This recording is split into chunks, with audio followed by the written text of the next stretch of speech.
Nung mabasa niya ang mga talata sa Biblia, na doon ay pinakikilala kung sino at ilan lamang ang tunay na Diyos. Kaya naghanap sila kung aling reliyon ang nagtuturo at naninindigan na iisa lang ang tunay na Diyos. Nakita nila at nabasa nila sa mga online post ng Iglesia ni Cristo, sa mga official website nito, na ang Iglesia ni Cristo ay naninindigan na iisa lamang ang tunay na Diyos, ang Ama, wala siyang tatlong persona.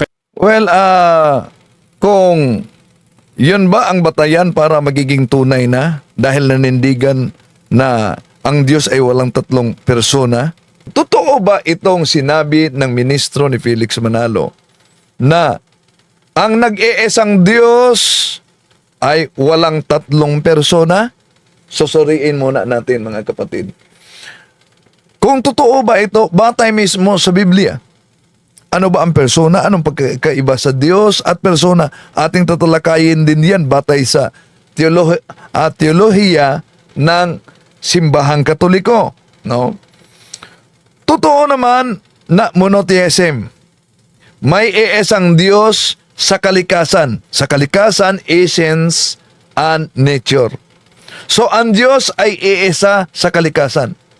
Iisa ang kaniyang pagka-Diyos, ang kaniyang kapangyarihan, ang kaniyang pagkawalang hanggan, at ang pagka-Diyos na likas sa kaniya. So, hindi tatlong Diyos, pero may tatlong persona. Mamaya ating tatalakayin yan. So, iisang Diyos lamang. Kaya nga, malinaw kung tingnan natin ang Deuteronomio Kapitulo 6, versikulo 4, sa Hebreo, Shema Israel, Yahweh Elohe, Yahweh Ekad.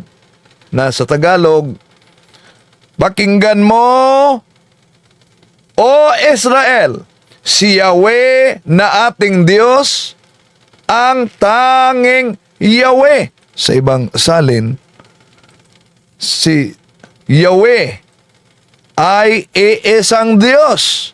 Ganon din ang mabasa natin sa Isaias Kapitulo 45, versikulo 5, na ang sabi ni Propeta Isaias, Ako si Yahweh, ako lamang ang Diyos at wala ng iba. Palalakasin kita kahit hindi mo ako nakilala. So, walang tutol, mga mahal na kapatid, na may iisang Diyos. Pero, ang tinututulan nitong iglesia ni Felix Manalo at iba pang mga siktang bago lang lumitaw sa mga modernong panahon, mga kapatid, na walang kaugnayan sa iglesyang tatag ng ating Panginoon Jesucristo, tutol sila na itong nag-iisang Diyos ay may tatlong persona na magkakaiba sa relasyon, hindi sa kalikasan, hindi sa essence, hindi sa nature. So, ang Diyos ay iisa sa kalikasan, ngunit tatlong persona. Mabasa ba yan sa Biblia? Yan, tatalakayin natin, mga kapatid, punto por punto. No? Dahil yun talaga ang tinututulan nila. Ang Diyos, iisang Diyos, pero may tatlong persona magkaiba sa relasyon, hindi sa kalikasan. So, ang Diyos Ama, siya ang nagpasimula, naglalaan, siya ang pinanggagalingan. Ang Diyos Anak, ang salitang nagkatawang tao, Juan Kapitulo 1, versikulo 1, Juan Kapitulo 1, versikulo 14. Siya ang tagapamagitan, 1 Timoteo Kapitulo 2, versikulo 5, at tagapagligtas.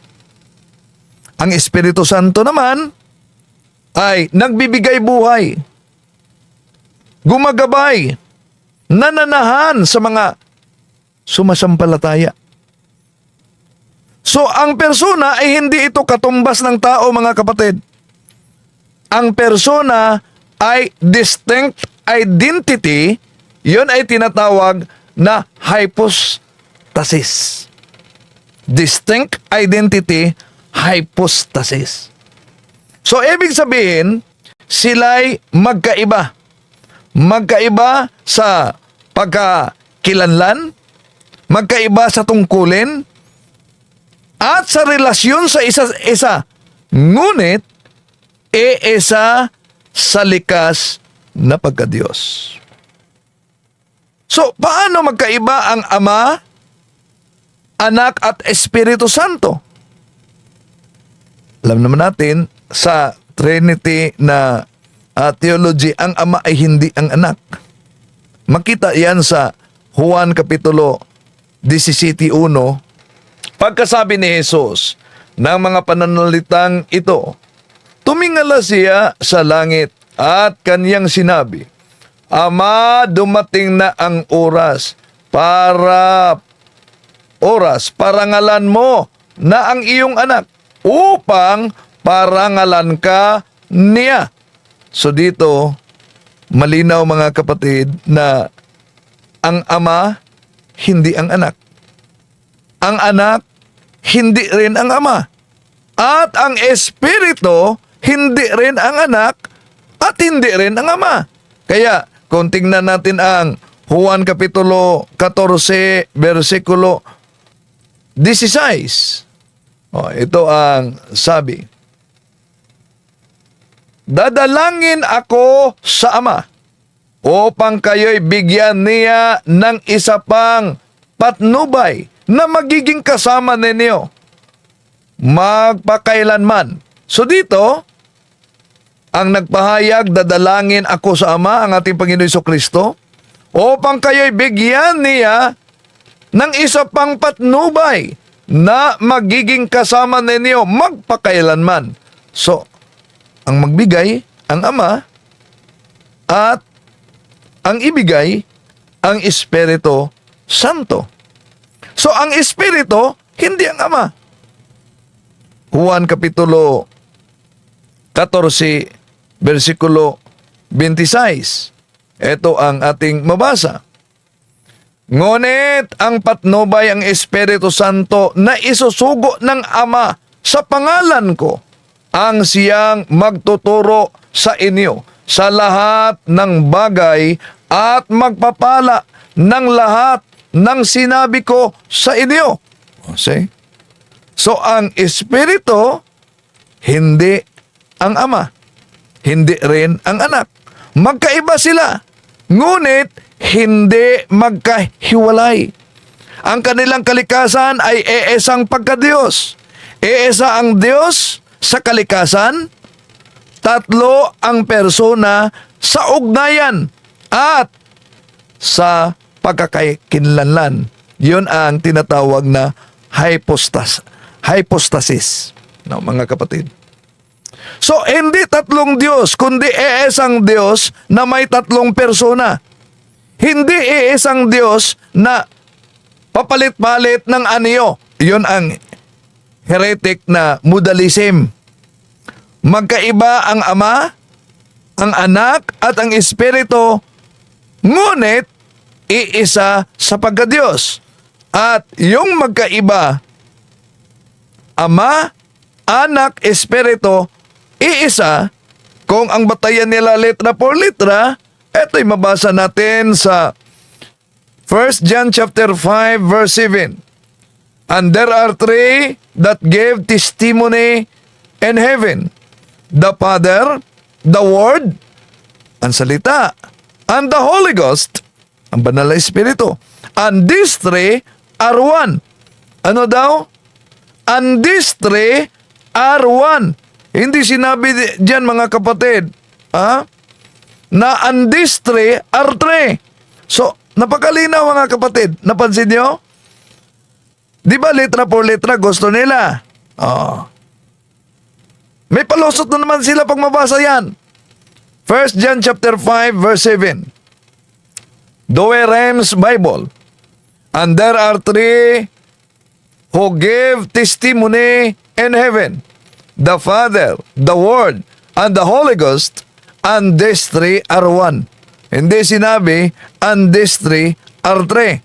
Sa Gideon's Translation Bible, for there are three that were recorded in heaven, the Father, and the Holy Ghost, the Father, the Word, and the Holy Ghost, and these three are one.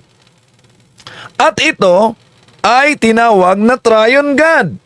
Kung sundin natin ang Bibliang The Voice na ginagamit din ng mga ministro ni Felix Manalo. Asan mabasa? San Mateo Kapitulo 28:19, Go out and make disciples in all nations, ceremonially.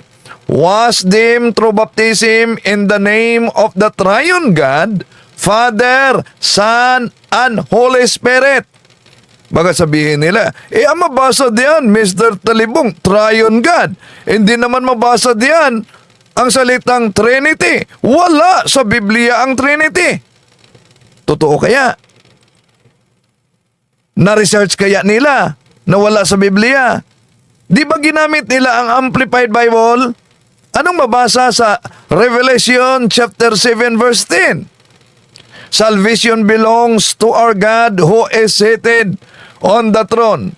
And the Lamb, our salvation, is the Trinity to give unto God the Trinity we owe our deliverance. Nako!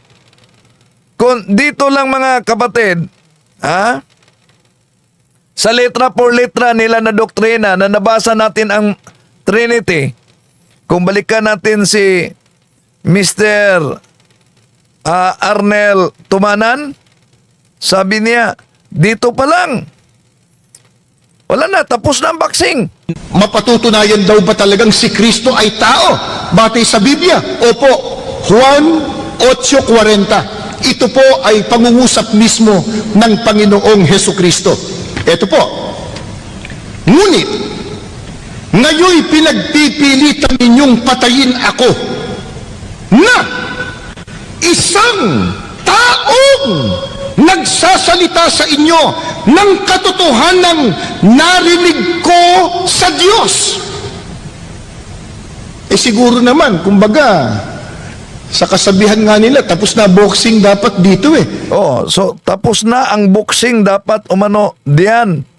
Pero, wala namang mabasa diyan na dahil inamin ng ating Panginoon Kristo siyang tao, hindi siya Diyos.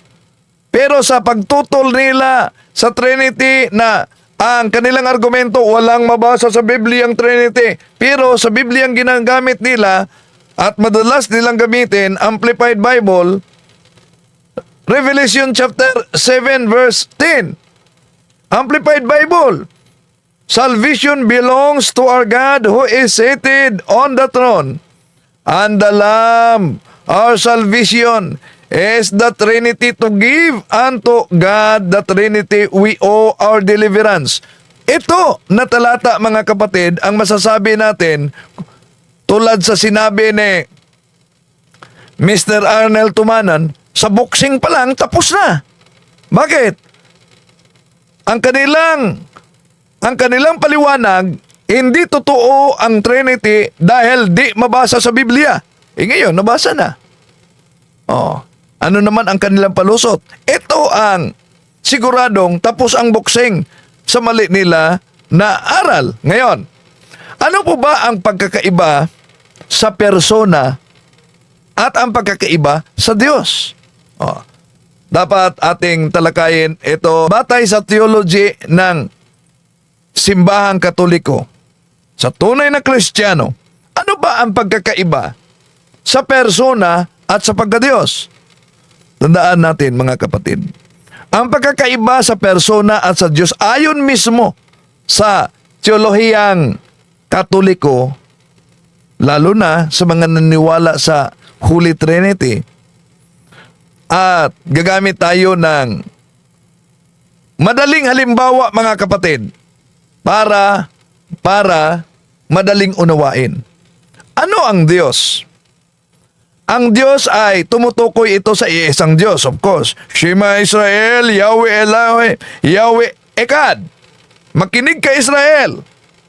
Si Yahweh ay nag-iisang Diyos. Walang tutol tayo. Monotheism, iisang Diyos. So, yung iisang Diyos ay may iisang sa kanyang kalikasan o pagka-Diyos yung divine nature. Ang Diyos ay isang being, isang kalikasan, isang pagka-Diyos, isang essence, isang nature. Iisa lamang. Wala nang iba. Wala tayong tutol diyan. Kaya nga ating Panginoon Jesucristo, hindi ibang Diyos sa Ama. Ang Espiritu Santo, hindi ibang Diyos, kundi iisa. Kaya nga, nabasa natin, and these three are one. Hindi sinabi, and these three are three. So, iisang kalooban sa likas na pagka-Diyos. Parang ganito mga kapatid. Sa ating pagkatao, sa pagkatao, human nature. Ang human nature ay iisa. May katawan, may kaluluwa. Lahat na tao, parehong human nature. Di ba? Pero iba-iba ang persona natin. Ikaw, hindi ako. Ako, hindi ikaw. Ngunit, sa pagkatao, human nature, tayo'y iisa. Ano naman ang persona? Ang persona ay tumutukoy ito sa kung sino. Ibig sabihin, ito'y identity. Ito ang nagdala ng kalikasang iyon, mga kapatid. Ang persona ay identity. Ito ang nagpapahayag ng sarili. So, sa doktrina sa Trinidad, ang Ama ay Diyos. Ang Anak ay Diyos. Ang Espiritu Santo ay Diyos. Tatlo ba ang Diyos? Unang Juan 5:7 na binasa natin, and these three are one. Pero ang Ama ay persona. Ang Anak ay persona. Ang Espiritu Santo ay persona. Tatlong persona, pero iisa ang Diyos. Dahil iisa ang pagka-Diyos na kanilang taglay. Yun ang di naunawaan ni Felix Manalo noong nagbasa-basa siya sa Biblia, mga kapatid. Kaya nagdeklara siya kanyang sarili na anghel siya. So, simpleng halimbawa para maunawaan, mga kapatid. Isipin natin yung isang nature. Isang nature, pero tatlong persona. Isipin natin, ito'y halimbawa, hindi naman perpekto, pero makatulong ito. Halimbawa, ang apoy. Ang apoy ay iisang nature, iisang essence. Pero ang apoy, meron siyang init, meron siyang liwanag, meron siyang enerhiya. Pero maaring iba't iba ang pinagmulan sa apoy. Pwedeng galing siya sa kandila. May apoy sa kandila. Pwedeng apoy sa sulo. Pwedeng apoy sa kalan. So iba-iba ang pinagmulan sa apoy. Pero iisa lang ang kanilang nature na merong init, liwanag, enerhiya. Magkaiba ang pinagmulan. So, parang persona. Magkaiba ang persona, pero isang nature ang pagka-Diyos. Magkaiba ang pinagmulan sa apoy na binigay nating halimbawa, pwedeng sa kandila, pwedeng sa sulo, pwedeng sa kalan, pero iisa ang kanyang nature. Apoy. Dagdagan natin ng analogy. Ang tao, eto, isang nature. Ang tao, halimbawa, may isip, may salita, may hininga. Di ba? Sinong totoo yan? Nasa taong buhay, may isip siya, may salita siya, may hininga siya. Magkaiba ang mode of existence. Pero isang buhay na nagmumula sa isang duyan ng pagkatao, mga kapatid. So, bakit mahalaga ang pagkakaibang ito?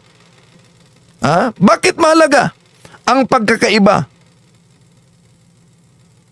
kung Diyos si Jesus, Diyos din ang Ama, Diyos ang Espiritu Santo. Kapag sinabi sa Biblia, may iisang Diyos, tumutukoy sa iisang kalikasan yan, mga kapatid. Ulitin ko ha. Kaya nga, letra por letra ang pagbasa sa mga ministro, di talaga nila naunawaan ang misteryong teolohiya sa Holy Trinity. Dahil ang simbahang Katoliko ang may karapatang magpaliwanag diyan dahil ang simbahang Katoliko ay siya ang haligi at suhay ng katotohanan o ng Timoteo Kapitulo 5 versikulo 15. So, pag binanggit sa Biblia, may iisang Diyos, tumutukoy yan sa iisang kalikasan. Ang Ama, iisang Diyos. Tumutukoy siya sa persona ng Ama. Si Kristo ay tao. Tumutukoy siya sa kalikasang kinuha niya. Ang salita ay Diyos. Yan. Tumutukoy yan sa kalikasan ng anak. Nakasama na noon sa Ama. Juan Kapitulo 1, versikulo 1. Juan Kapitulo 1, versikulo 14. Naging tao. Kaya maaring tama ang lahat ng ito, mga kapatid, at hindi ito nagkakasalungatan. Walang contradiction. May iisang Diyos, ibig sabihin, nature. May tatlong persona. Nagkatawang tao ang anak, si Jesus. Nanatili siya na Diyos sa kalikasan. At ang Espiritu Santo ay pinadala para maggabay sa mga sumasampalataya. 14:16. So, ang Diyos, mga kapatid, ulitin natin, anong pagkakaiba sa Diyos at persona? Ang Diyos, kung ano siya, yon ay nature, iisa. Ulitin ko, no, para sa mga nagsubaybay, ang Diyos, kung ano siya, nature, iisa lang. Persona, kung sino siya, identity, tatlo yan. At yung tatlo, Ama, Anak, and Espiritu Santo, at nabasa natin na yung Ama, Anak, at Espiritu Santo, anong sabi sa 1 John chapter 5 verse 7? And there are three that gave testimony in heaven, the Father, the Word, and the Holy Ghost, and these three are one.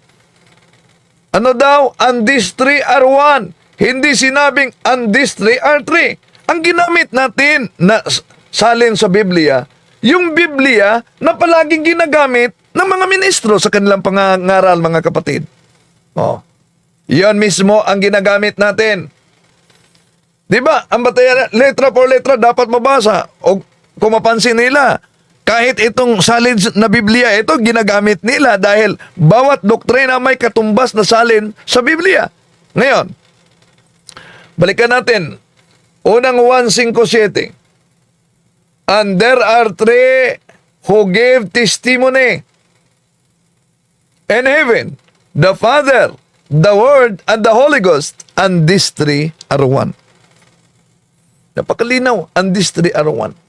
At itong these three are one, kung gamitin natin ang salin na Biblia na ginagamit din ng mga ministro sa kanilang pangangaral, yung the voice, di nila masabi na hindi mabasa.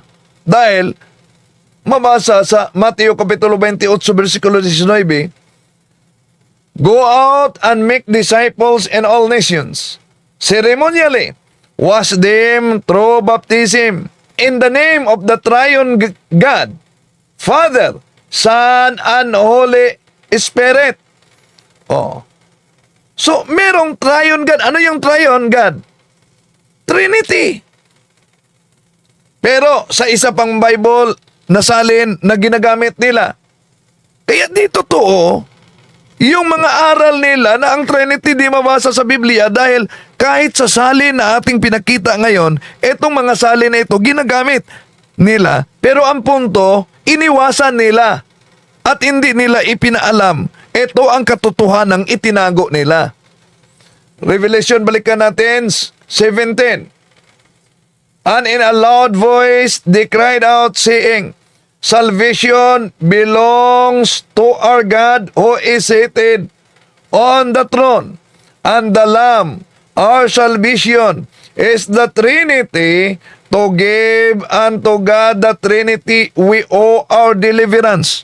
Oh, isa-isahin natin ang kanilang argumento sa pagtutol nila na si Kristo ay, balikan natin ha, si Kristo ay tao, hindi Diyos. Kaya, kung maraming na paniwala nila, at pwede ninyong i-forward ito sa mga kilala ninyong kaanib sa INC, baka sakali na makatulong ito para mabuksan ang kanilang isipan, mga kapatid. Dahil ano ang batayan ng mga ministro na ang ating Panginoon Jesucristo ay tao sa likas na kalagayan, hindi kapantay ng Diyos. Dahil may iisang Diyos para sa kanila. Kung si Kristo ay Diyos, dalawa ng Diyos, ibig sabihin, magiging ibang Diyos si Kristo sa Ama. Hindi siya iisang Diyos. Ang batayan ng ministro na ang ating Panginoon Jesucristo ay hindi Diyos dahil dito. Mapatutunayan daw ba talagang si Kristo ay tao? Batay sa Biblia? Opo.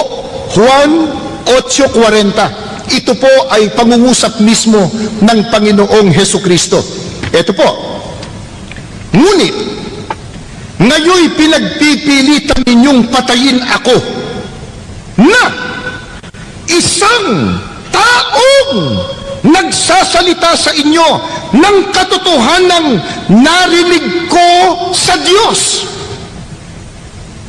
Siguro naman, kumbaga, sa kasabihan nga nila, tapos na boxing dapat dito eh. So tapos na ang boxing ko, no? Dapat dito. Una, totoo bang tapos na ang boxing dahil nabasa lang nila ang pahayag sa Juan 8:40, datapuat, ngayon pinagsisikapan din yung akong patayin na taong sa inyo'y nagsaysay ng katotohanan na aking narinig sa Diyos. Ito'y hindi ginawa ni Abraham. Tapos na daw. Tapos na nga ba? Sapat na ba ang Juan 8:40 para patunayan, mga kapatid, na ang ating Panginoon Jesucristo ay hindi Diyos? Tandaan natin, ang Juan 8:40 hindi sapat batayan para ipagtanggi na ang ating Panginoon Jesucristo ay siya ay Diyos. Kundi, nagpatunay yan ang Juan 8:40 na ang ating Panginoong Jesucristo ay may likas na kalagayan sa pagkatao. Tunay na tao dahil siya ay nagkatawang tao. Ang problema sa Biblia, sa daming Bibliang ginagamit nila, di nila matanggap na ang ating Panginoon Jesucristo may dalawang katotohanang itinuturo diyan sa Biblia. Ang ating Panginoon Jesucristo, tunay na tao, tunay na Diyos. Natural, sa kanyang pagkatao, Mateo 4:2, siya ay nagugutom. Juan Kapitulo 4, versikulo 6, siya ay napagod. Juan Kapitulo 11, versikulo 35, siya ay umiyak. Juan Kapitulo 19, versikulo 30, siya ay namatay. Kaya yun ang sinabi niya, Juan Kapitulo 8, versikulo 40, datapuat, ngayon pinagsisikapan ninyo akong patayin na tao sa inyong nagsasaysay ng katotohanan na aking narinig sa Diyos. Ngayon, maliban na siya ay tunay na tao, may katotohanan talaga pero pilit na itinatago at tinututulan nila. Ano yon? Siya'y nasa kalikasan na Diyos. Napakalinaw naman yan sa Juan Kapitulo 1, versikulo 1, Juan Kapitulo 1, versikulo 14. Pero siguro alam ninyo mga kapatid, paano nila tinututulan ito? Kahit footnote, minagic. Alam niyo naman yan. Dinaya ang footnote.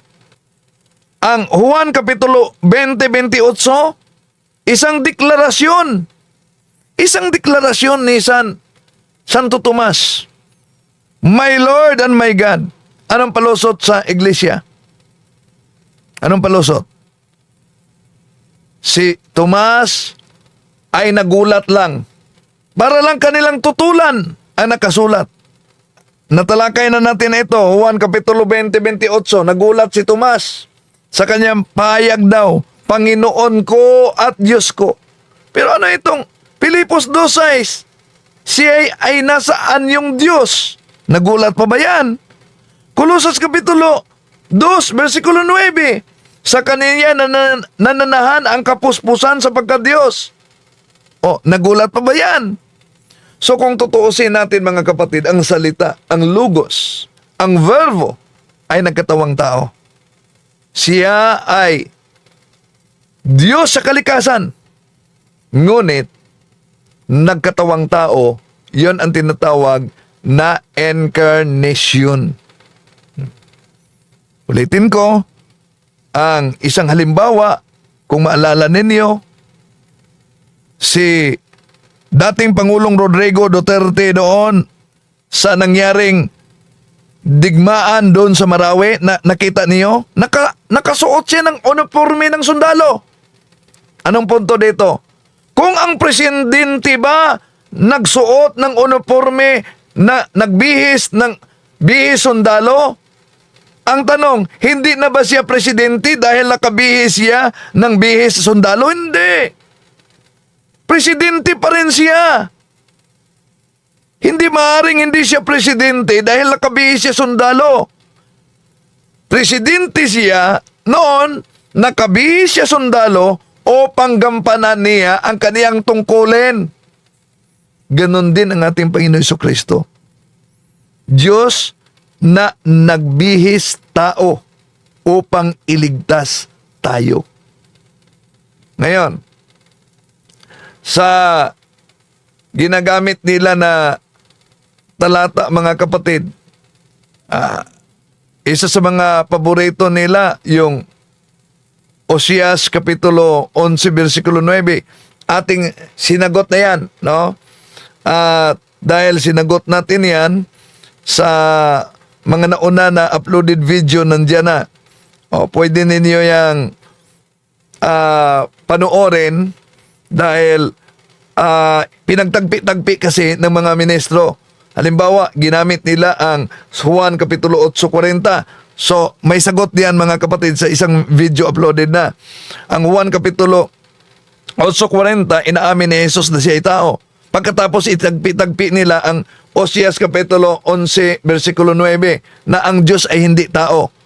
So, dahil ang Diyos hindi tao, si Kristo ay tao, therefore, si Kristo ay hindi Diyos. Yun ang konklusyon nila. Pero, nauna natin na ipinaliwanag yan na ang Oseas 11:9 na ako ay Diyos, hindi tao, hindi ito tumutukoy sa ating Panginoong Hesus o sa doktrina ng incarnation, yung pagkakatawang tao sa Diyos.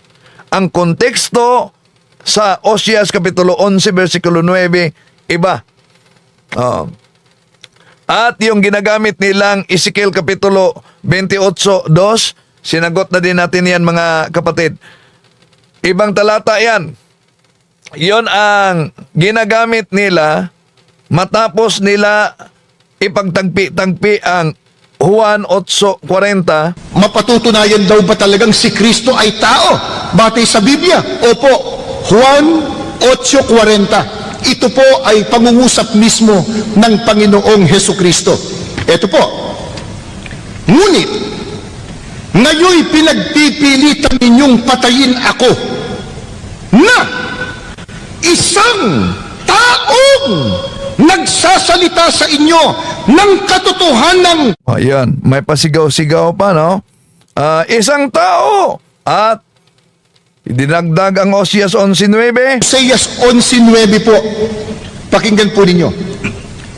Hindi ko isasagawa ang kabangisan ng aking galit.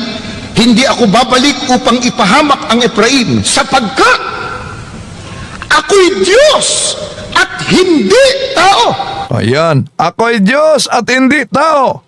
At idagdag din nila ang Ezekiel 28:2. Basahin po natin dito sa Ezekiel 28.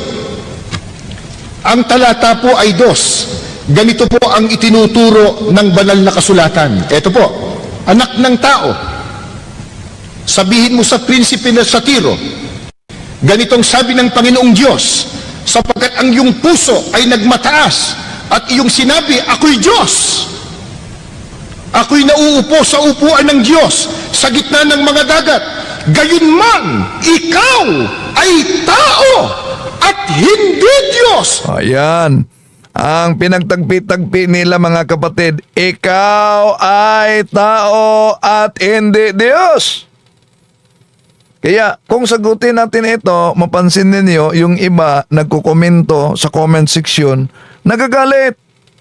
Huwag kayong magalit. Pakinggan nyo. Nasa inyo tanggapin nyo ang ating paliwanag o hindi. Dahil ating ituwid lang ang mali na unawa. Huwag kayong maging brainwash dahil ayon sa ministro ni Felix Manalo, ang brainwash. Alam niyo, madaling makilala yung brainwash eh.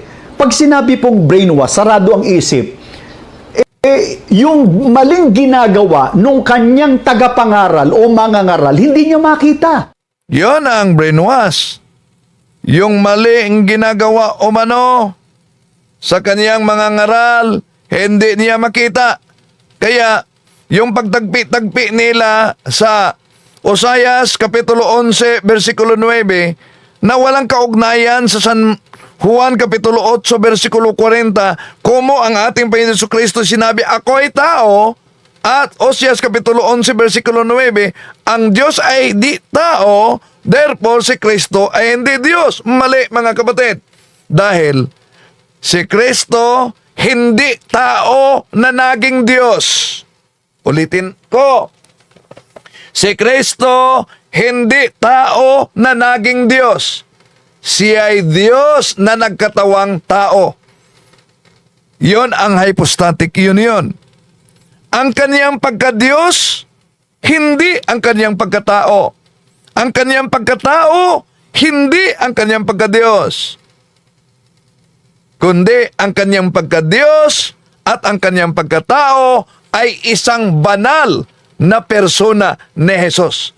Tulad na ang katawan ay hindi ang kaluluwa. Ang kaluluwa ay hindi ang katawan. Ngunit ang katawan at kaluluwa ay isang buhay na tao. Yan. Ang layo sa pinagtagpi-tagpi nila, Osias 11:9. Pagkatapos dinagdag nilang Ezekiel 28:2. At ang Ezekiel Kapitulo 28:2, walang kaugnayan ito sa San Juan Kapitulo 8:40 dahil ito'y tumutukoy sa isang prinsipe ng Tiro. Yung pinuno na nagmamataas at nag-aangkin na siya ay Diyos. So ang layo. Yan ang kanilang pinagtagpi-tagpi mga kapatid. Oh. Ang pinagtagpi-tagpi nila na basta lang patunayan si Kristo ay hindi Diyos. Bakit? Malinaw yan, Contemporary English Bible. Anong mabasa sa Contemporary English Bible? Ito ang mabasa, ito ginagamit din nila, Contemporary English Bible. Unang Timoteo Kapitulo 2, versikulo 5. There is only one God, and Christ Jesus is the only one who can bring us to God. Jesus was truly human, and He gave Himself to rescue to us. So, tingnan niyo. there is only one God. Pagkatapos sinabi, Jesus is the truly human. Pagkatapos ginamit nila contemporary English version. Ibig ba sabihin, pinaniniwalaan nila yung version na yan? Bakit? Dahil sa Philippians chapter 2 verse 6, ang mabasa, Christ was truly God, but He did not try to remain equal with God. So kung ating hihiramin ang argumento ng ministro ni Felix Manalo, iyon, sinabi nila mga kapatid, na tapos na ang boxing dahil yung mga mabasa diyan sa Biblia na ginagamit nila mga kapatid, klarong-klaro na yun, giba ang kanilang aral, yun ang katotohanan na pilit talaga nilang itatago. No, iniwasan nila yung mabasa sa talata na o sa salin na ginamit nila.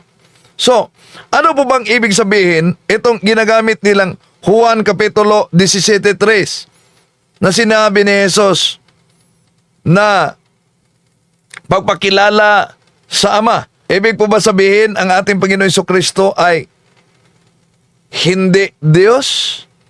Punta tayo sa argumento ng mga ministro ni Felix Manalo para tutulan na ang ating Panginoon Jesucristo ay Diyos.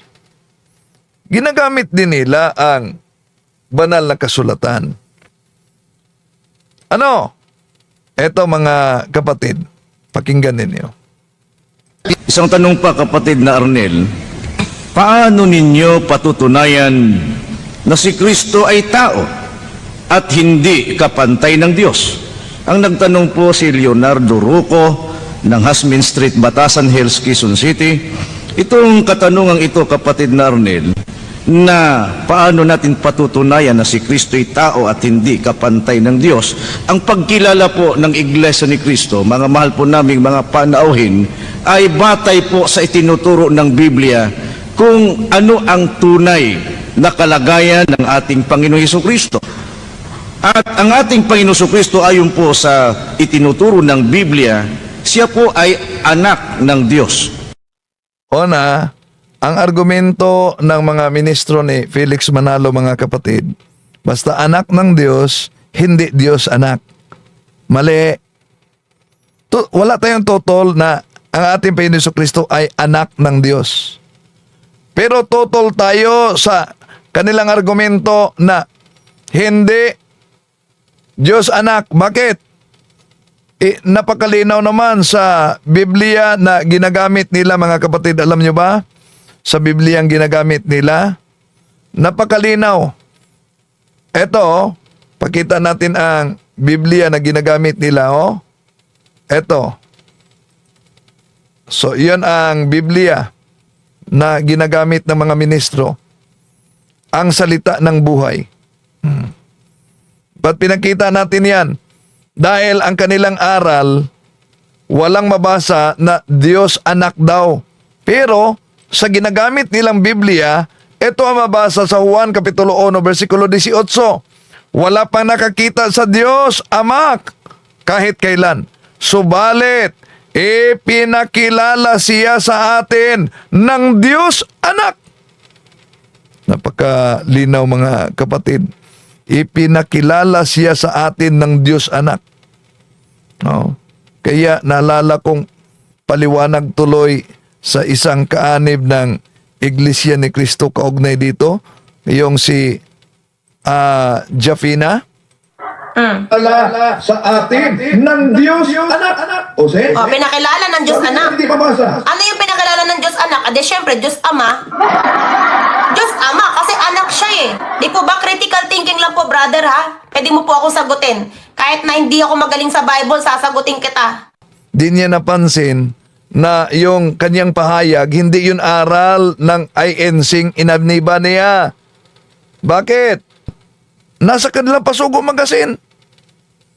Ang sa kanilang Pasugo Magazine, si Kristo'y anak ng Diyos, hindi Diyos anak.